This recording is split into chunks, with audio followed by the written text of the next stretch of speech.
పోలవరం ప్రాజెక్టుకు కేంద్రం మూడో విడత నిధులు 1508 కోట్ల రూపాయలను అడ్వాన్స్గా ఇచ్చింది. ప్రస్తుత బడ్జెట్లో 5936 కోట్లు కేటాయించింది.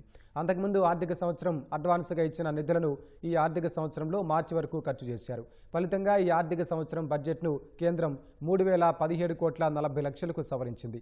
కేంద్రం ఇంతవరకు ఇచ్చిన అడ్వాన్స్లో 80% ఖర్చు చేయడంతో మూడో విడత అడ్వాన్స్ నిధులు పోలవరం ప్రాజెక్టు అథారిటీ ద్వారా కేంద్రాన్ని కోరారు. ప్రస్తుతం కేంద్ర ప్రభుత్వం అడ్వాన్స్గా ఇచ్చిన 1508 కోట్లను మార్చి 15 లోపు ఖర్చు చేస్తే ప్రస్తుత బడ్జెట్లోంచి మిగిలిన నిధులన్నీ విడుదల చేస్తామని కేంద్రం షరతు విధించింది. పోలవరం ప్రాజెక్టుకు రాష్ట్రంలో ఎన్డీఏ ప్రభుత్వం ఏర్పడిన తర్వాత ఇంతవరకు 7020 కోట్లు ఇచ్చింది. 2024-25 ఆర్థిక సంవత్సరంలో 2 విడతలుగా అడ్వాన్స్ నిధులు 5512 కోట్ల 40 లక్షలు అందాయి. తాజాగా ఈ ఆర్థిక సంవత్సరంలో 1508 కోట్లు అడ్వాన్స్గా వచ్చాయి. ఏప్రిల్ 1 నుంచి ప్రారంభమయ్యే తదుపరి ఆర్థిక సంవత్సరంలో పోలవరం ప్రాజెక్టుకు కేంద్రం 3320 కోట్లు బడ్జెట్ కేటాయింపులు చూపింది.